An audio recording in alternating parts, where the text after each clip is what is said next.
Welcome, everybody, to this episode of Tally Book Troubleshooting. I'm Keith Stelter. I got a great guest this week, Sara Bourque from LAGCO. But before we get into that, I want to let you know that Tally Book Troubleshooting brought to you by Arc Energy. We process your energy. The show hosted by me, trying to get a little bit of positive PR out there for the oil industry. Sara, I had you on the screen. I had planned to actually do a single shot and then go to double screen, but like I said, no retakes, only getting it from the start. Everybody, Sara Bourque, she's on LinkedIn. You take all connections, right, Sara? Yes. Perfect. Reach out to Sara, find out what she's all about. We're going to have a little bit of introduction about her. You are, just before we get too far in the weeds here, you have a little bit of an event coming, right? This is who you are, executive director, right? LAGCO? That's me. Perfect. And you have this coming up this week, correct? We do. We have our executive summit. Perfect. What is an executive summit? I'm not an executive. Would I be welcome there? I wouldn't say we would not welcome you, but we wouldn't target you for this specific event. We have so many events I get it. that you could come to, like our golf tournament or our Energy Fest at the end of the year. But this event is strictly for C-suite level and senior decision makers. Excellent. We love those people. Without them, they're the ones that get all these projects going, right? Exactly. How did you get involved with LAGCO? Have you always been in the oil industry? No, so I took a different turn to get here, which is a little bit unconventional. So I'm Perfect. excited. We love unconventional stories, getting outside perspectives here. We can't always ask oilfield people what they think of the oil industry. So where did you start out? So I have a communication and PR background. I came from the real estate industry working with some of their boards, and I actually had this opportunity kind of come to fruition. And I, thought to myself, this is not my industry, but I'm interested. I'm intrigued. I got to interrupt. What did you think of the industry before you got into it? I know there's lots of bad PR about the industry for people who are outside of it. What were your thoughts? Sure. So we're in South Louisiana, and you can throw a rock and hit your friends and neighbors. Everyone works in this industry, certain aspects across the board. So I have a lot of friends and colleagues that are in this industry. So I've always had a positive relationship with it. However, the PR hasn't been kind. And one of the things from an outsider looking in is, we got to change this. We have to change this industry being a reactive to a proactive, and all of the positive things that this energy sector does for the world.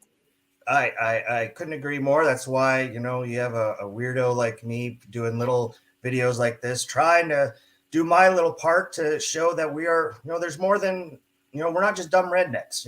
We care about the environment. We're pretty smart when it comes to solving problems. So I really appreciate you saying that. From your PR background, do you have any little advice for maybe a guy like me or the rest of the industry, what we could do better? I think it's a grassroots effort because there's so many people that are just uninformed about all of the things that this industry provides.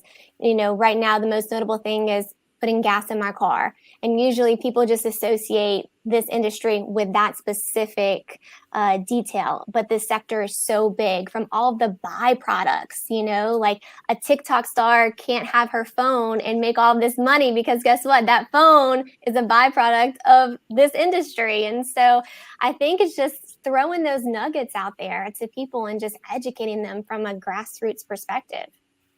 Do you think that should come from the oil companies themselves, the service companies? Where do you see any good positives? Do you see where we could do better or build off of anything? I know we were going to maybe talk about something else earlier, but maybe this is what the industry kind of needs, is a good outside PR perspective.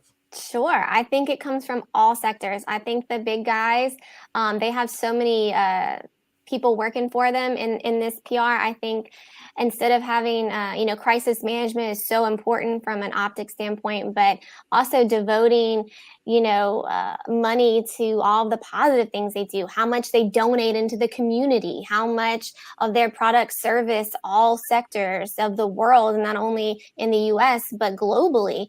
I think you say, okay, if you take away this and this and this, guess what? You pretty much only have furniture and maybe like a few threads of your clothes to wear, because everything else that you touch and feel in your daily life comes from the oil and gas industry. And I think just those reminders to people, because someone who's not from this industry jumping into it, I was kind of blown away once I started taking a deep dive and trying to immerse myself in figuring out what this is all about. I mean, I'm constantly learning, and it's just amazing. Richard Spears, I think, recently said, he supplies cheap energy to poor people. And, it really is true. That's what built up America. A lot of, Europe as well, having access to cheap oil allowed them automobiles, transportation, the interstate. That's what, made America one of the greatest countries in the world. And to deny that, I guess, to developing countries and area, I think is, a whole different topic in itself. But at the same time, why deny them the chance to do what America had the ability to do, many years ago? I think it's not 1984 anymore. There's way more cleaner ways to produce a lot of this oil and gas, from cathodic protections to carbon captures to flare eliminations. It's there's technology out there to do this the right way. And I think, like you said, some of the bigger guys, the PR on reactive things like, oh, there was a disaster or something, and they never do enough of, great technologies or Positive for a reinforcement. school or something like that. Exactly. And one of the things is this industry is so innovative because you do it for yourselves. You start this innovation, and it's not from a negative PR perspective, but you have these innovators in your industry that just say, hey, let's do this, like, let's make this better. And you kind of do it from your own perspective. And I don't think that you highlight those positive attributes to this industry as well as can be done. And then you have all of the negative publicity that kind of gets thrown on you, and it's almost like a weight on your shoulders that you're trying to lift up because you do so much good in this world. I couldn't agree more. And hopefully, maybe with your upcoming event, LAGCO, March 16th, 17th, right? Yes, You're going to be yes. talking to the right people there. Maybe you can convince them to do a little bit more of this PR, right? Exactly. Well, we have some great innovators that are going to be world-renowned speakers at this event, and so we're super excited to have them. And it's going to be just topics from not just exclusively oil and gas. It's going to be from all sectors. We're going to talk about blockchain, digital security, and how we in this industry can embrace that. And it's going to be the new thing. We're going to have Roger Jenkins with Murphy Oil, the CEO and president. He's going to talk about, from a global perspective, what he's seeing. I mean, there's going to be a lot of hot topics. Our keynote is Ramez Anam, and he started off at Microsoft with Bill Gates and has several patents with him. And so it's going to be really, really interesting. Perfect. Well, I'm so glad you came on to discuss this. Man, we went in a whole different direction, I think, than we were planning, but I think it works, especially for the topic. I know our owner, I think Jason Arsenault is gonna be joining you. So hopefully he represents Arc Energy. He always does. So hopefully he stands out in the crowd there. Thank you so much for coming on, and hopefully this gets out. Maybe at least one or two people will watch it. You never know what the internet has in store for us. Thank you so much. Thank you for having me. And everybody, thanks for tuning in and checking it out. And once again, that's how you troubleshoot.